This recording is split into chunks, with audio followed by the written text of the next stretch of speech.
Muy buenas noches a todos. Soy la doctora Victoria Rebollo Hurtado y bueno, es para mí un honor poder moderar este webinar que hemos organizado para ustedes. En el margen del Día Internacional de la Mujer, el pasado 8 de marzo, hemos preparado este webinar prácticamente enfocado a presentar las multimodalidades en imagen para el abordaje de la patología genitourinaria de la mujer. Con lo que representa, adelante, la siguiente, con lo que representa la diversidad de nuestra población de mujeres y con las últimas estadísticas que tenemos en el 2020 del GloboCan, hemos nuevamente observado cómo el cáncer de mama se vuelve a colocar nuevamente como primer lugar en incidencia a nivel mundial, representando el 52% de los casos nuevos de cáncer a nivel mundial en la población femenina y el 48% en la población masculina. La que sigue. La que sigue. La expectativa de vida en nuestro país, según la CONAPO, en la población femenina es de 78 años y en la de hombres es de 72 años. La enfermedad del tracto urogenital representa las causas frecuentes de morbi y mortalidad en mujeres, lo que requiere un abordaje multidisciplinario con pruebas específicas, individualizadas y acordes a la edad del paciente. La que sigue. El diagnóstico oportuno de enfermedades ha sido y representa realmente el impacto que puede hacer la diferencia entre la calidad de vida de nuestras pacientes. El desarrollo de tecnología de vanguardia ha permitido poner a disposición de nuestra población la oportunidad de detección temprana y diagnóstico de certeza en la patología genitourinaria de la mujer. Nuestra primera ponente será la doctora Dulce Sánchez Nava, que abordará el papel de la tomografía de energía dual en neoplasias genitourinarias. Adelante, doctora Dulce.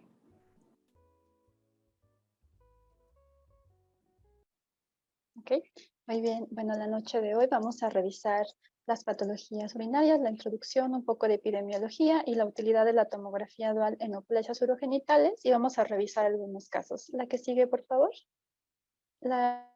Lo que une las neoplasias urogenitales, en realidad son neoplasias muy distintas, pero todas ocurren en el aparato genitourinario. Tenemos múltiples, pero las más comunes son las que muestran a continuación. Carcinoma celular renales, el carcinoma urotelial o de células transicionales, y cuando nos vamos al cuerpo uterino y anexos, el cáncer de ovario y el cáncer cervicouterino son de los principales. La que sigue, por favor. En el mundo, este tipo de neoplasias genitourinarias son bastante comunes, comprenden hasta 1/5 de toda la prevalencia de los últimos años, como se muestra en la gráfica de la izquierda, y en cuanto a mortalidad, hasta el 16% de todas las causas de muerte a nivel mundial en mujeres son por este tipo de neoplasias. La que sigue, por favor. Como podemos ver en México, es un escenario similar. Estas neoplasias también comprenden hasta el 22% de todas las neoplasias en mujeres y hasta un 21% en la mortalidad, siendo un poco más elevado en el cáncer cervicouterino al compararlo con el resto del mundo. La que sigue, por favor. Y bueno, ¿cuáles son las aplicaciones de la tomografía en general antes de entrada dual?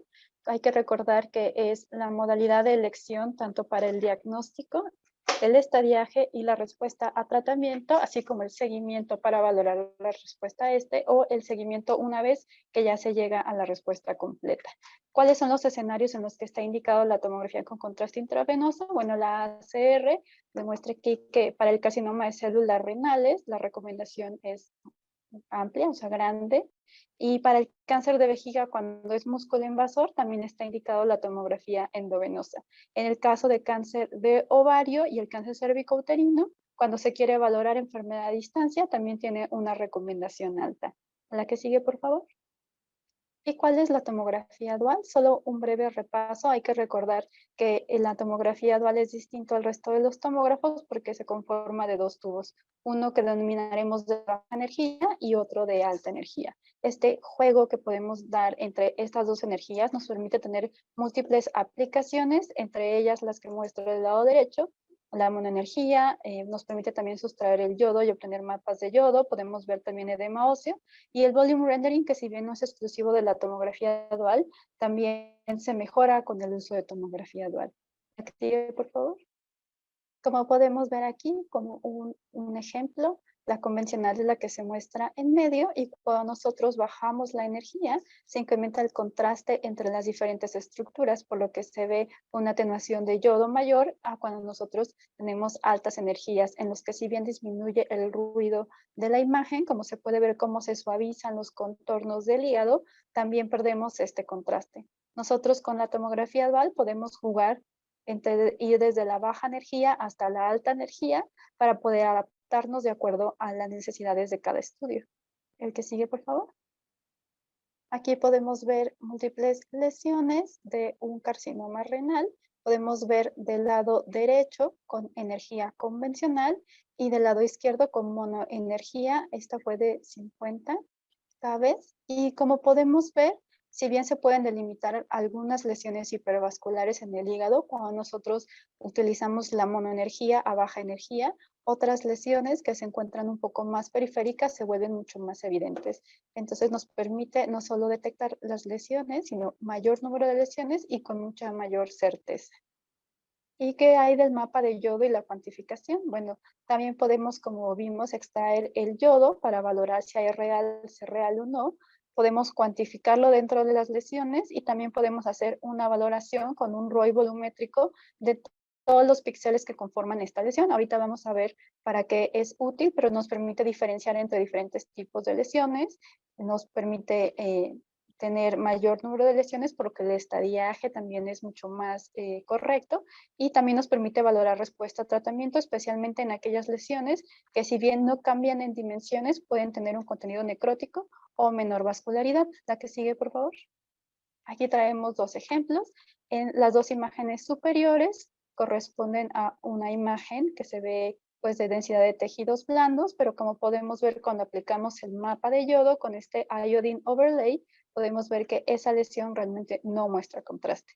En la porción inferior, si bien vemos una lesión de similares características, que a lo mejor podemos ver un poco de realce periférico, con el mapa de yodo y el iodine overlay no nos queda duda que esa lesión tiene un realce verdadero. La lesión inferior correspondía con un carcinoma papilar. Y en del lado derecho les muestro una misma lesión, es una adenopatía. La que está más hacia la derecha es la lesión basal y la que se encuentra hacia la izquierda es la lesión después de tratamiento. Si bien en dimensiones se ve similar y de forma cualitativa podemos apreciar que la lesión después del tratamiento se ve más hipodensa, cuando nosotros analizamos sus píxeles podemos ver que el histograma se va hacia la izquierda. ¿Por qué? Porque esta lesión está captando mucho menos contraste. Ahorita vamos a ver algunos ejemplos de para qué nos sirve esto, pero bueno, si bien la lesión no ha disminuido en tamaño, nosotros podemos aportar un dato extra al médico tratante diciendo esta lesión se ve de similares dimensiones, sin embargo, su realce y vascularidad es menor. La que sigue, por favor. Aquí vamos a revisar un caso de carcinoma de células claras. Este es el más común de los tumores renales. Suele ser una lesión hipervascular con algunas zonas hipodensas que le confieren esa densidad heterogénea que corresponden con zonas de necrosis. Este tumor es particular porque se extiende de forma directa o con trombo a través de la vena renal y la vena cava inferior, por lo que la monoenergía, como vimos que incrementa el contraste con el yodo, también nos puede ser muy útil. También la tomografía dual ha mostrado grandes beneficios cuando se trata de diferenciar de este tipo de tumores de células claras versus el papilar, que tienen pronósticos diferentes con una sensibilidad de hasta el 98% y una especificidad del 86%. También la tomografía dual nos permite valorar necrosis y la disminución de la vascularidad cuando se da tratamiento sistémico, y debemos recordar que siempre el tratamiento va a depender de la extensión de la enfermedad, por lo que la tomografía dual con la monoenergía nos permite detectar más lesiones o adenopatías. La que sigue, por favor. Aquí tenemos este caso, es una mujer que de forma incidental en una tomografía para detectar neumonía por COVID se vio esta lesión y se pidió una tomografía para poderla caracterizar.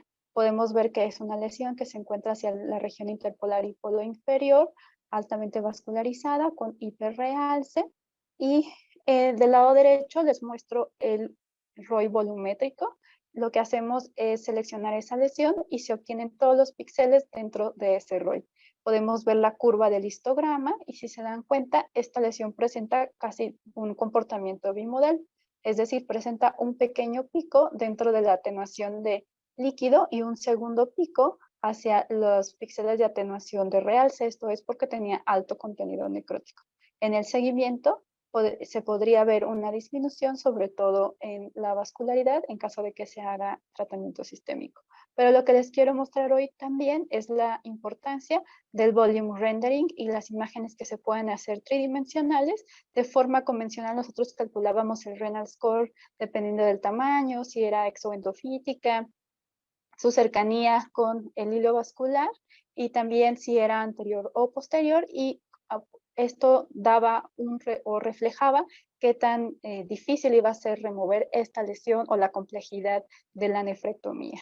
Como podemos ver en estas imágenes tridimensionales, se muestra perfectamente el componente endofítico que protruye hacia el seno renal. Incluso podemos ver en la derecha superior la vascularidad directo hacia la lesión, por lo que de forma muy práctica podemos ver la complejidad de esta lesión sin tener que demostrar cada uno de los puntos del renal score, que si bien se reportan a un primer vistazo, al urólogo le sirve de mucho. El carcinoma de células transicionales es el segundo más común dentro de estos. Son lesiones hipervasculares al músculo de la vejiga. Generalmente ocurren en la vejiga hasta el 97%, pero pueden ocurrir también en el uréter. Algo característico de este tipo de lesiones es que si se encuentran este tipo de neoplasias en el tracto urinario superior, hasta el 40% de estos pacientes van a tener también lesiones en vejiga, y de forma contraria, las lesiones en vejiga también pueden estar de forma sincrónica con lesiones en el tracto urinario superior. Aquí a la derecha les muestro el mapa de yodo en el que podemos ver claramente estas lesiones hipervasculares que dependen de la pared lateral derecha de la vejiga. Recientemente se hizo este estudio. Solo les quiero demostrar que la monoenergía aunada a la fase de eliminación detecta muchísimas lesiones. Eran 52 pacientes de diferentes tipos de tamaño del tumor. Había tumores muy tempranos y de todos los 52 pacientes detectó hasta 32 de este tipo de lesiones, la mayoría menores a 1 centímetro. La que sigue, por favor. Aquí les muestro una paciente que se solicitó su estudio por hematuria y anemia, y podemos ver de forma rápida en la imagen para Oncology cómo hay una lesión que ocupa prácticamente todos los sistemas colectores del riñón derecho, marcada en verde, con lesiones sincrónicas en la vejiga. La que sigue, por favor. Okay, aquí les muestro el volume rendering de estas lesiones. Podemos ver que esta lesión depende completamente del tracto urinario superior que protruye hacia la pelvis renal, y en la reconstrucción sagital podemos ver la localización de las múltiples lesiones de la vejiga. Hasta la extrema derecha les muestro una imagen con monoenergía, con un mapa que denominamos Rosetta, en el que se muestran las diferentes densidades.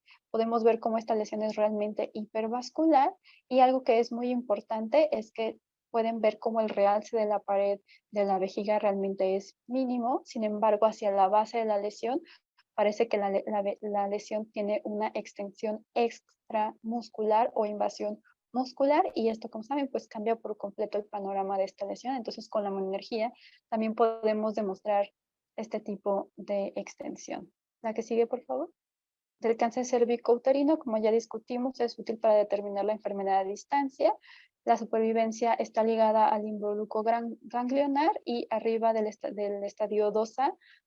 Generalmente estos pacientes requieren radioterapia y quimioterapia, y como podemos ver en la actualización del FIGO del 2018, cualquier involucro metastásico ganglionar los va a subir inmediatamente de estadio clínico. La que sigue, por favor.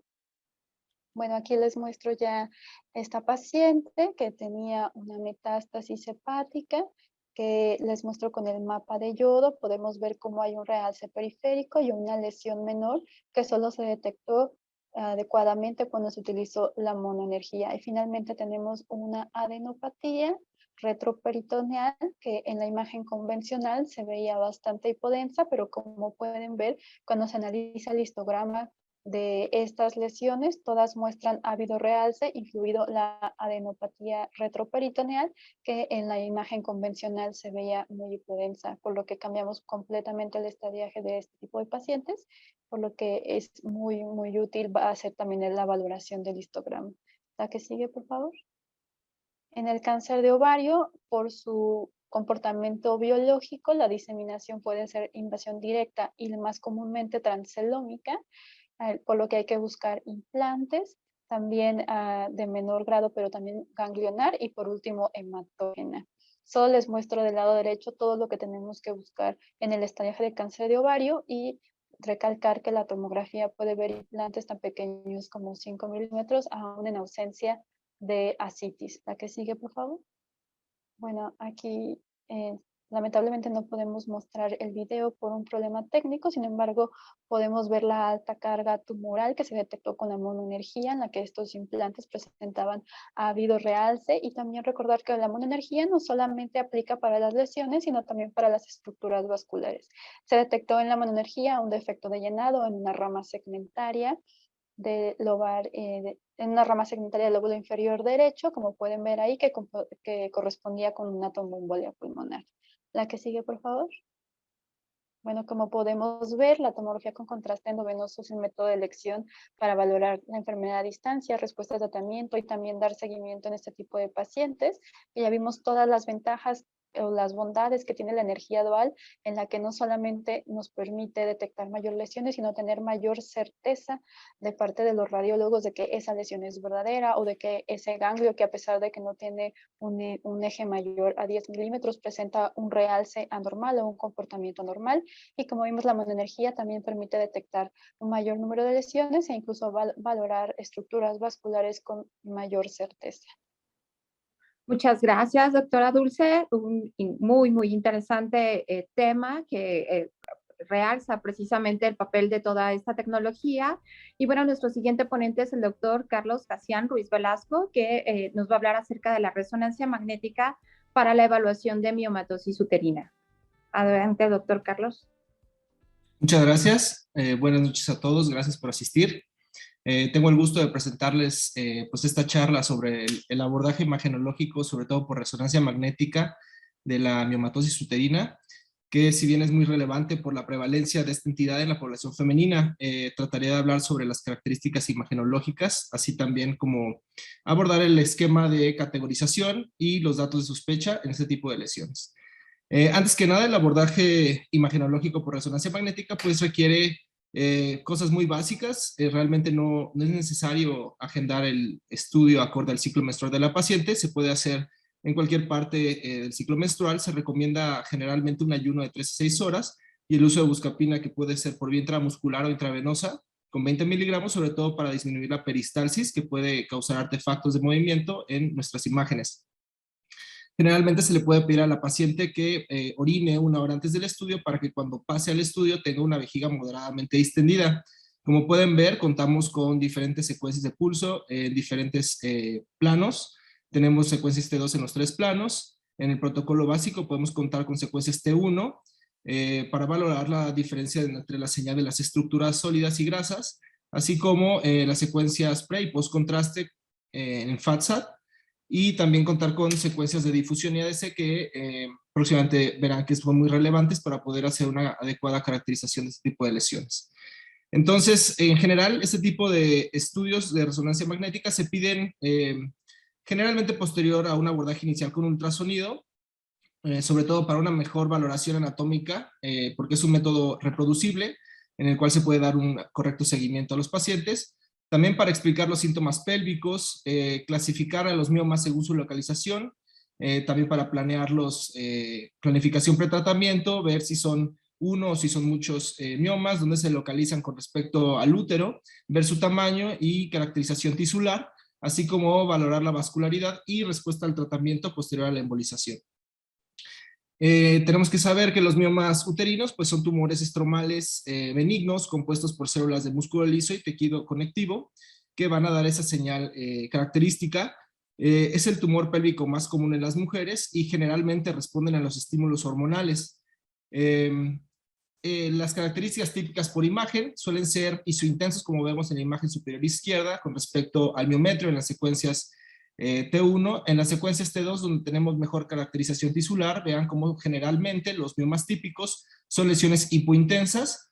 El real se puede ser variable desde hipointenso a hipervasculares, y en la secuencia de difusión tienen gracias al tejido conectivo, tienen esta señal que suele ser descrita como blackout, que es tanto en difusión como en los mapas de S, suele ser hipointensa. Un hallazgo que no habla de degeneración y que se puede observar hasta en el 50% de las mujeres, y es importante tenerlo en cuenta, pues es el edema. Este edema puede presentarse en dos situaciones diferentes. Puede ser un linfedema, en el cual vamos a ver un anillo rodeando al mioma, un anillo hiperintenso que habla de esa congestión linfovascular, o el edema puede ser intralesional con pequeños focos hiperintensos dentro de la lesión. Como les decía, este dato no representa como tal una degeneración per se. El sistema de clasificación de la FIGO nos va a ayudar a tener una mejor comunicación con los médicos interconsultantes, y se basa sobre todo en la diferente clasificación de estos miomas con respecto a su localización en el útero.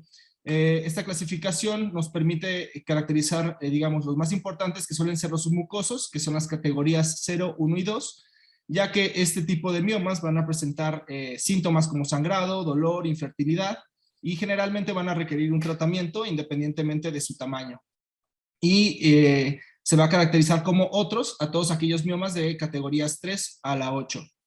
Y posteriormente vamos a ver los híbridos. Entonces, los miomas de la clasificación FIGO 0 suelen ser miomas pediculados, intracavitarios, rodeados completamente por la cavidad endometrial. Este pedículo se puede torcer y pueden protruir y complicarse con prolapso de los mismos. Después, la clasificación 1, vean cómo se va metiendo, digamos, hacia el miometrio. Suele ser menor del 50% de su componente es intramural, a diferencia de los FIGO 2, que ya presentan un componente más de la mitad de localización intramural. Es importante caracterizar los de los FIGO 3, en los cuales la mayor parte es prácticamente intramural y solo una pequeña porción contacta con el endometrio. A veces es difícil caracterizar entre los 2 y los 3 y se requieren de estudios histeroscópicos, y es de alta relevancia, ya que generalmente los miomas 0 a 2 se van a tratar con histeroscopía, y los miomas 3 se van a tener que resecar de manera quirúrgica por laparoscopía o laparotomía, justamente para evitar esa violación endometrial y evitar las complicaciones. Los FIGO 4 suelen estar rodeados en toda su circunferencia por miometrio, y los FIGO 5 ya suelen tener un componente de contacto con la serosa. Pueden distorsionar levemente la serosa, y se diferencian de los FIGO 6, en los cuales la mayor parte del mioma se localiza por fuera del miometrio. Estos ya francamente distorsionan la serosa. De los FIGO 5, 6 y 7 generalmente no son sintomáticos, y si es que presentan síntomas, pues pueden ser síntomas por el fenómeno de masa, como aumento en el volumen abdominal, dificultad para la evacuación o saciedad temprana. Tengamos en cuenta que los miomas pueden variar desde algunos milímetros hasta más de 20 centímetros, entonces pues la sintomatología va a variar en este tipo de miomas con respecto a su tamaño generalmente. Y los FIGO 7 suelen ser miomas pediculados. Este tipo de miomas se pueden torcer justamente por este pedículo pequeño, y pueden tener complicaciones como migrarse y depositarse en las porciones de clive de la cavidad uterina.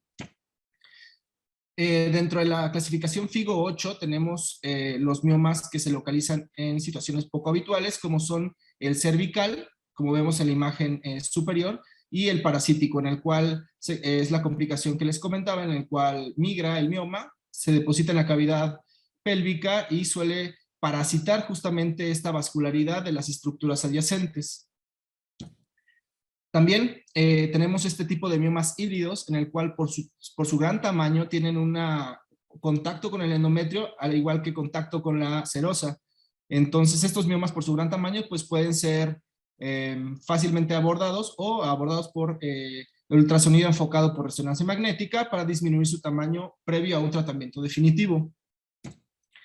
Entonces, como pueden ver, en una misma paciente podemos tener diferentes tipos de mioma y poderlos clasificar acorde a la clasificación de la FIGO. Tengamos en cuenta que sí hay ciertas limitaciones en esta clasificación, ya que no toma en cuenta el tamaño como tal, y se ha demostrado una mayor subjetividad cuando incrementa el tamaño o el número de estas lesiones. Es por eso que es importante la comunicación con el médico tratante para que podamos dar un buen abordaje y un tratamiento acorde a lo que se necesita de acuerdo a los síntomas.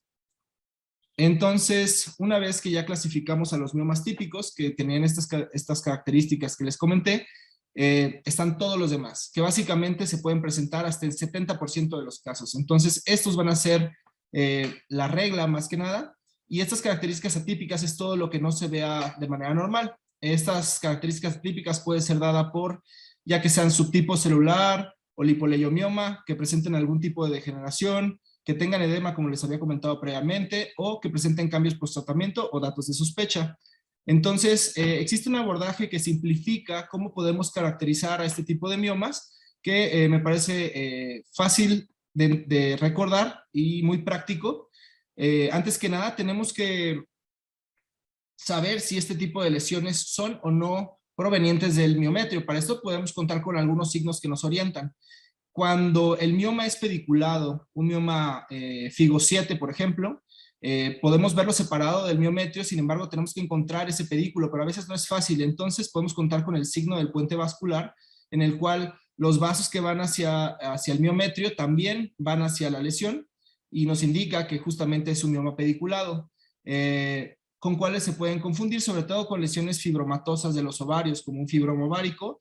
Y hay algunos signos que nos pueden orientar, como cual el signo de la garra que vemos en la imagen superior, en el que vemos el mioma rodeado por un estroma ovárico que presenta algunos folículos, pues nos orienta que viene de origen anexial. Y cuando no se encuentran, digamos, pegados al miometrio, podemos pensar que es un mioma parasítico. Sin embargo, tenemos el signo del órgano fantasma, en el cual no vamos a encontrar al ovario porque justamente proviene la lesión del ovario. Entonces, siempre tenemos que tener en cuenta estos signos que, si bien son clásicos y simples, nos pueden ayudar muchas veces a determinar el origen de la lesión. Posteriormente, si el mioma o la lesión focal no presenta características típicas, nos puede ser de mucha utilidad una discriminación basada en la secuencia de difusión. Como ven, si no presenta restricción a la difusión, que básicamente la restricción va a ser una alta señal en difusión y una baja señal en los mapas los mapas de ADC, pues bueno, tenemos que si la lesión presenta el fenómeno de blackout, que era el que les comentaba, que va a estar oscura o hipointensa en difusión e hipointensa en ADC, y tiene alguna otra característica, seguramente va a ser un mioma que va a presentar o no algún tipo de degeneración. Entonces, para eso tenemos que tener en cuenta qué tipos de degeneración existen. El más frecuente es la degeneración hialina, que por imagen va a ser indistinguible de un mioma típico porque presenta esas mismas características por la cantidad de colágena hialinizada. Se presenta hasta en el 60% de los casos de miomas, y este tipo de miomas también posteriormente puede presentar calcificaciones. La degeneración mixoide, como pueden ver, sí ya tiene una señal diferente en las secuencias T2, que son las imágenes que tenemos encima, y suelen ser imágenes o lesiones hiperintensas. Si ven en la imagen inferior derecha, presenta mínimo realce postcontraste, y esto va a ser dado por un tejido mucinoso o gelatinoso, por eso nos va a dar esa señal hiperintensa en T2. Y bueno, este tipo de degeneración, si bien es poco frecuente, también la podemos encontrar en el leiomiosarcoma. Es por eso que es importante ver las características de la lesión como tal y no solo la señal de en las diferentes secuencias. Ahorita vamos a andar un poquito más sobre las características de cada tipo de lesión. Vean cómo en este caso son lesiones bien definidas, de contornos lisos y intramurometrales. Otro tipo de degeneración es la degeneración quística. Este tipo de degeneración se deduce que es por una zona de necrosis que además presenta edema. Como tal va a tener señal líquida y no va a presentar realce postcontraste. Tiene un comportamiento típicamente quístico. Después tenemos la degeneración roja y hemorrágica, que si bien en muchos textos se definen como la misma, hay algunas diferencias sutiles que hay que tener en cuenta. Vean las imágenes superiores, como la lesión es marcadamente hiperintensa y homogénea en el T1, y en el T2 es prácticamente oscura por estos productos de degradación de la methemoglobina. Este tipo de señal demuestra un sangrado reciente y generalmente la vamos a encontrar posterior al tratamiento con embolización. A diferencia de las lesiones que vemos inferiores, que si bien en el T1 también presentan una hiperseñal, vean cómo presenta un vidrio esmerilado central. Esto habla sobre todo de una necrosis coagulativa. Este tipo de degeneración puede ocurrir sobre todo en mujeres embarazadas que presentan degeneración del mioma, justamente porque la vascularidad disminuye hacia el mioma durante el crecimiento uterino y pues presentan este tipo de necrosis coagulativa. Otra causa que puede condicionar este aspecto pues puede ser el uso de anticonceptivos orales. En este ejemplo que vemos aquí es un ejemplo de una útero grávido. Vemos el embrión, el feto, y vemos dos lesiones que presentan hiperseñal en el T1, que justamente hablan de esta necrosis coagulativa. Ya dejando de lado un poco los tipos de degeneración habitual, lo que realmente y para lo que realmente tenemos que estar atentos es para descartar datos de malignidad que vayan a influir en la supervivencia de la paciente. Entonces, volvemos a recurrir a la secuencia de difusión. Si presenta una restricción verdadera, quiere decir que difusión es hiperintensa y en el ADC presenta valores de difusión aparente bajos, pues entonces vamos a tener dos posibilidades diagnósticas. Una, que sea una lesión benigna, como un leiomioma celular, que es un subtipo de mioma, o que realmente sea una lesión maligna. ¿Cómo podemos hacer para diferenciar esto? Básicamente en las características morfológicas de la lesión. Vean cómo el leiomioma va a ser una lesión de bordes definidos, que va a presentar un realce prácticamente homogéneo en la mayoría de los casos, similar al miometrio. A diferencia de un sarcoma que puede presentar necrosis, sangrado,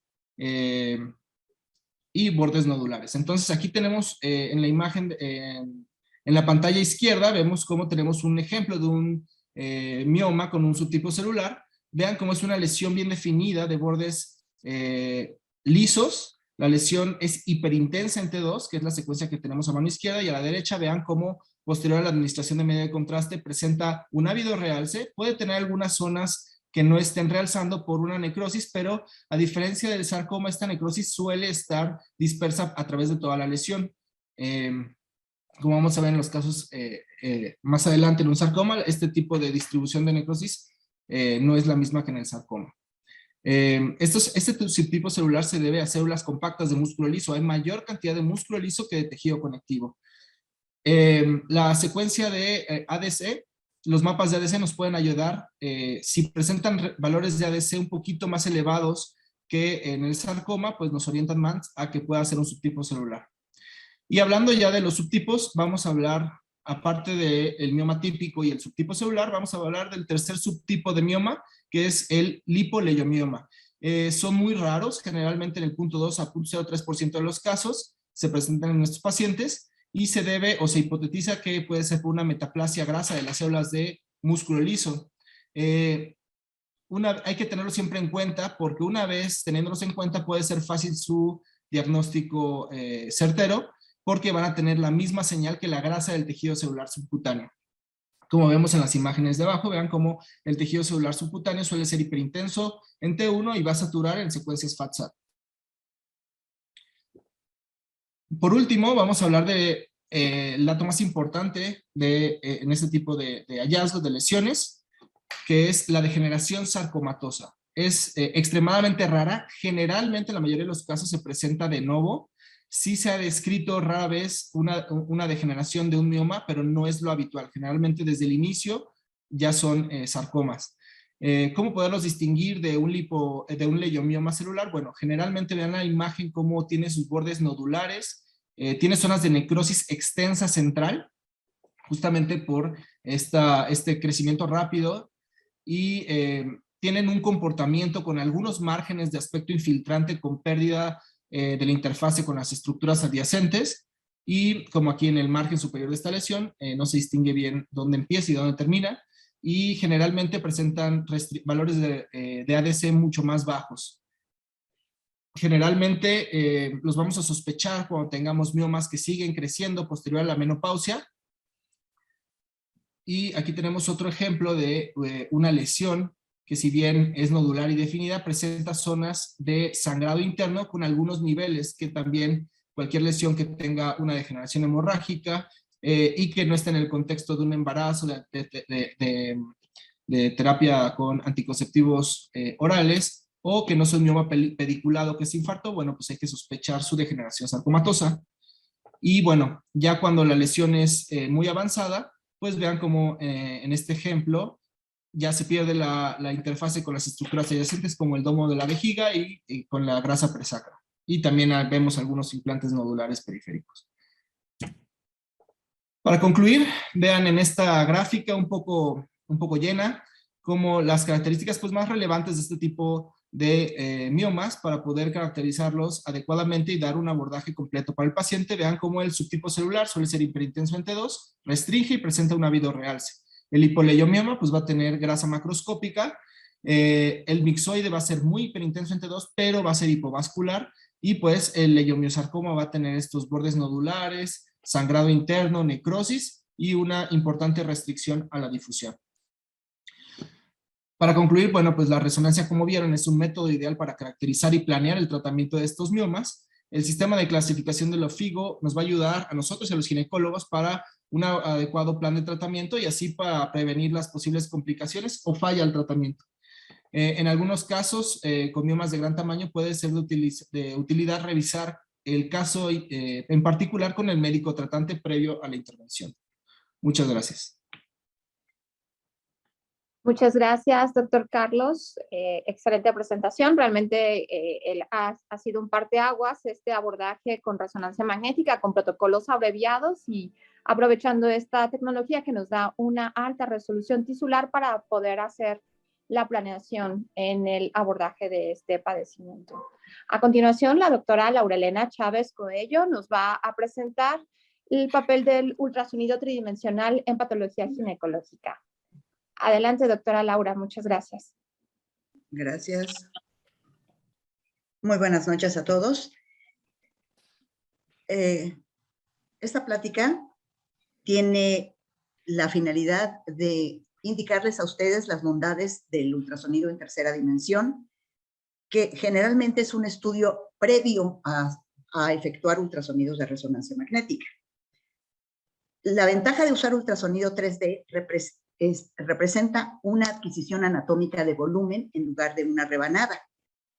El volumen producido contiene la información necesaria que permite para muchos un método que se adquiere inicialmente y se puede reconstruir y analizar información analizada. La siguiente, por favor. Como pueden ver, cuando a una mujer quieren investigarle patología genital, normalmente se le pide el ultrasonido.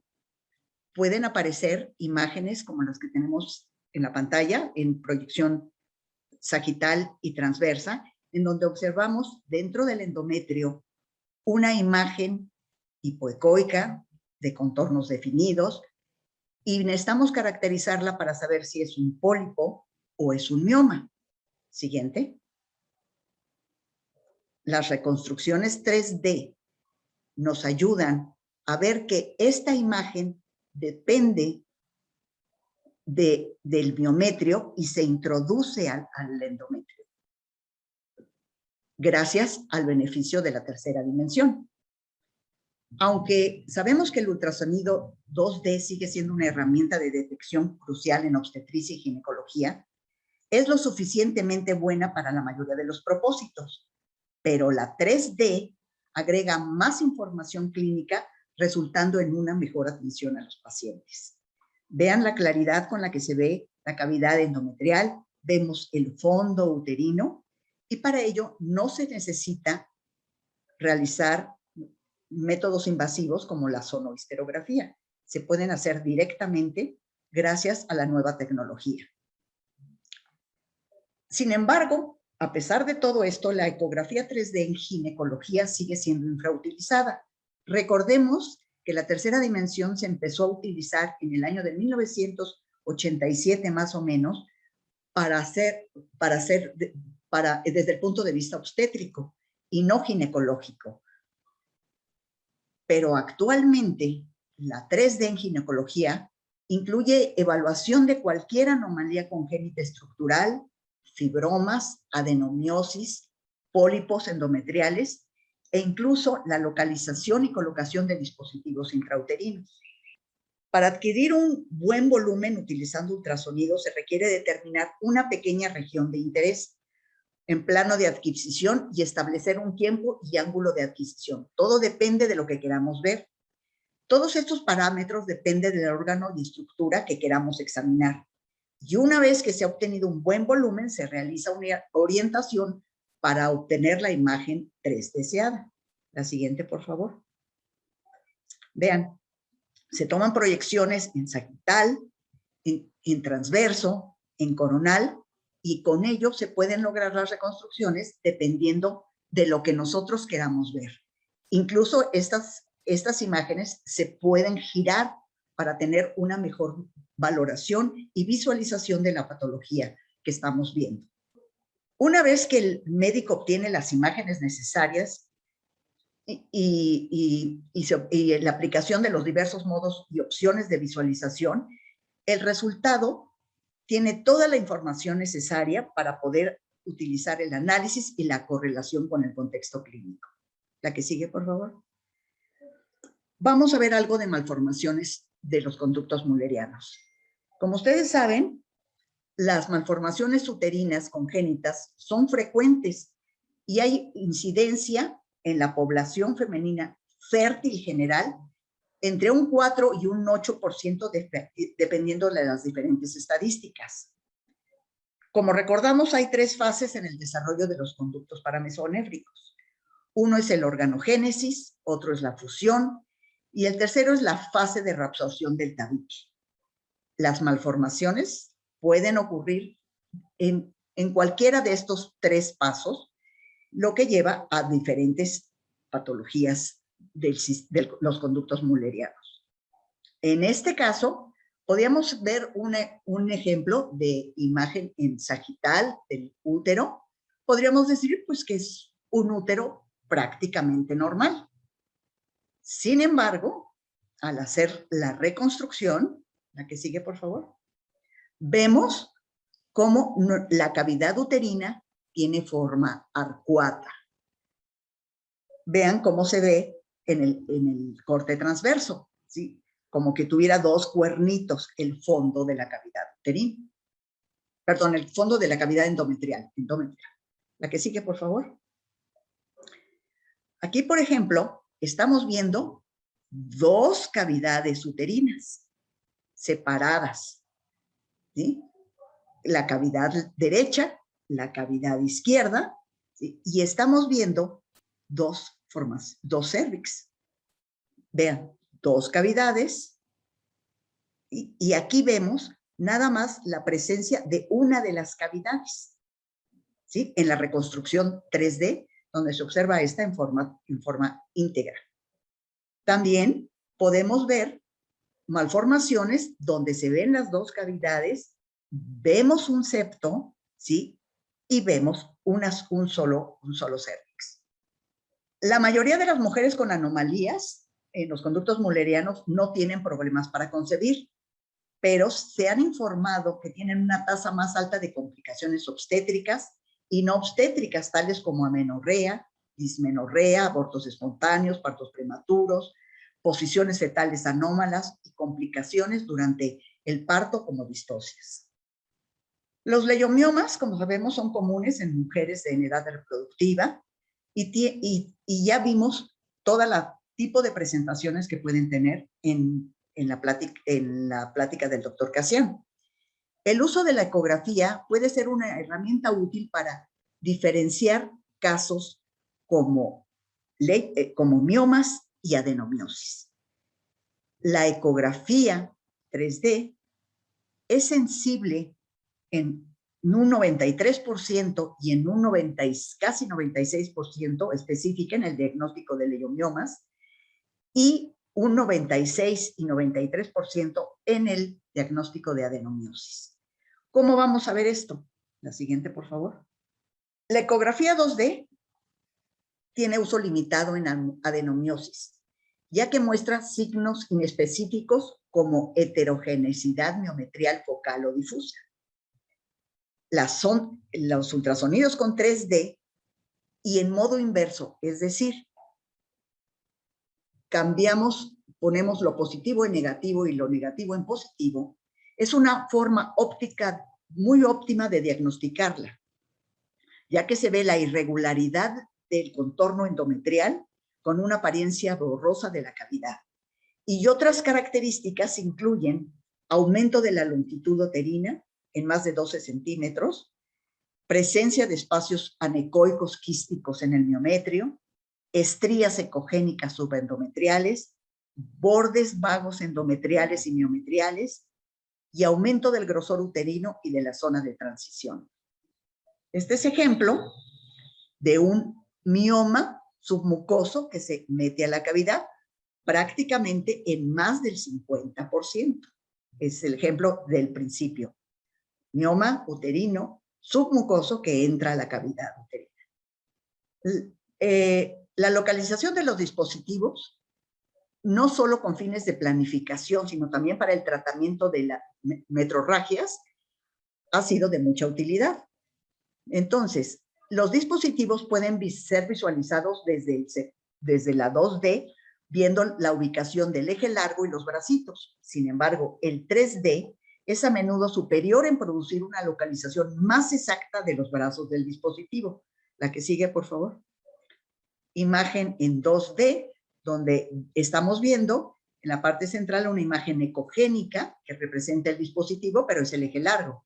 Y en la reconstrucción 3D vemos todo el dispositivo, incluyendo los brazos.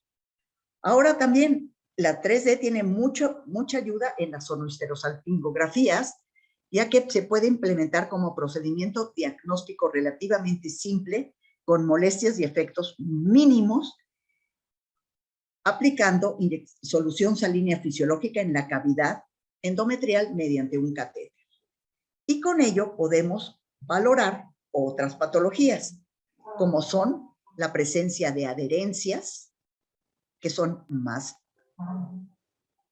evidentes, ¿sí? Vean ustedes, en la reconstrucción 3D, la imagen lineal tenuemente más cafecita que se ve aquí. La que sigue. Vean, esta es una sinequia gruesa, muy gruesa, que se nota dentro de la cavidad endometrial, que no sería evidente en un ultrasonido 2D ni en 3 normal. Necesitaba la sonohisterografía.